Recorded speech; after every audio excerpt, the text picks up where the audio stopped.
Here's a question. Does this matter? I mean, people pay less attention to parties. We've had two presidents in a row who were elected largely based on the power of their personality. President Obama was not known for tending to the garden of the Democratic National Committee for his 8 years in office, although he now is trying to help his friend Tom Perez in the race.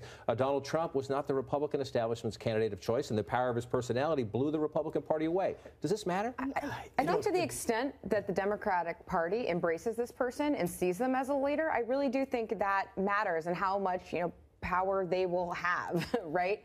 Because, as you said, the DNC is depleted, not only because of their electoral issues, but also because of OFA, because of the organization Obama put together. Essentially a rival grassroots political exactly, and they sort of ran the show for all the Obama years. So there is a lot of there was a lot of damage done and a lot of rebuilding to do. So whoever this person ends up being, they've got a tough From a job. message perspective, there's a debate in the party. Some people think Trump was a one-shot wonder, benefiting by the fact that Hillary Clinton was not a good candidate, and just stick with our diversity, stick with the Obama coalition. In the next election, we get it back. This was a one-shot aberration due to Trump's skills and his ability to tap into some things, and Hillary Clinton's failures, like not going to Wisconsin. Other people say, no, we have to get into the lunch bucket. Union guys in Macomb, Michigan, and Pennsylvania, and Wisconsin. Other people say, no, it's all of the above. Let's not. You wouldn't want to bank on the Trump election just being a one-off, and everything's going to be fine for Democrats. And demographics is destiny, which is what they believed, and the Obama coalition will come roaring back in 2020 or 2024.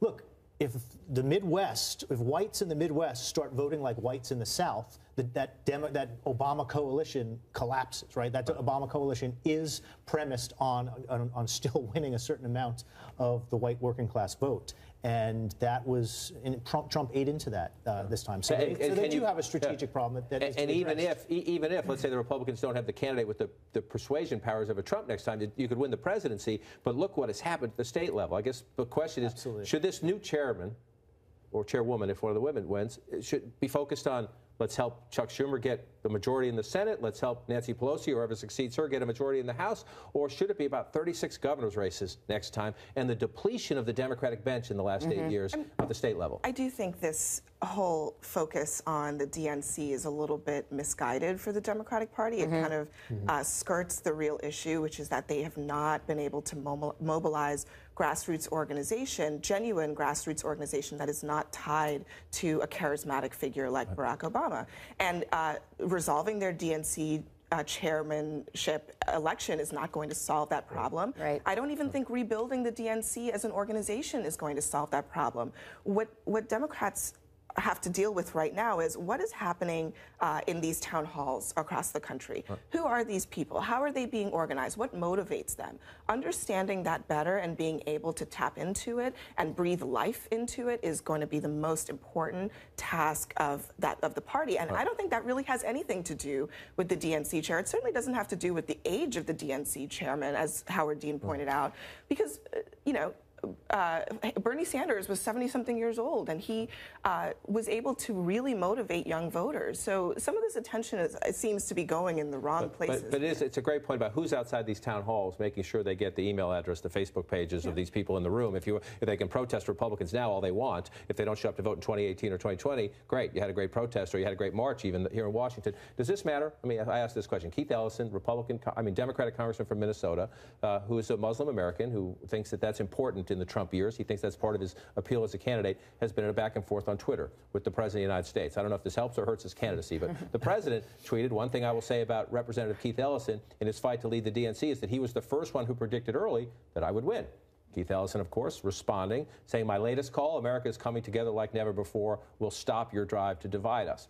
Does it help Keith Ellison in these final days that he's, among the sparring partners of the President on Twitter?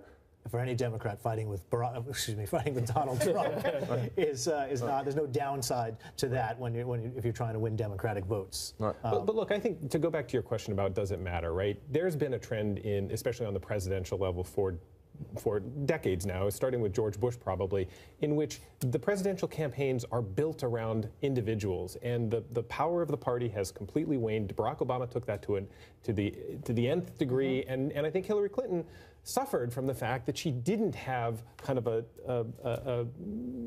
organization that was built around her. They tried to sort of, kind of glom on to the Obama organization. And ultimately, the Democrats, what is interesting about this fight is that it's essentially coming down to Perez versus Ellison, which is a kind of a, Bernie and Elizabeth Warren on one side and the Obama coalition on the other side. And it'll be interesting to see how that plays out. But ultimately, the party is going to have to either build around another person, or they're going to have to find an organization. It's not going to be the DNC. And one thing that does matter is that Trump is such a good communicator. Whether you like him or not, he's a good communicator. The party needs more spokespeople, more people to stand up to him. And so whoever wins this job is going to be leading that effort, not only here in Washington, but as they travel the states trying to raise money and recruit candidates for 2018 and beyond. We will leave it there.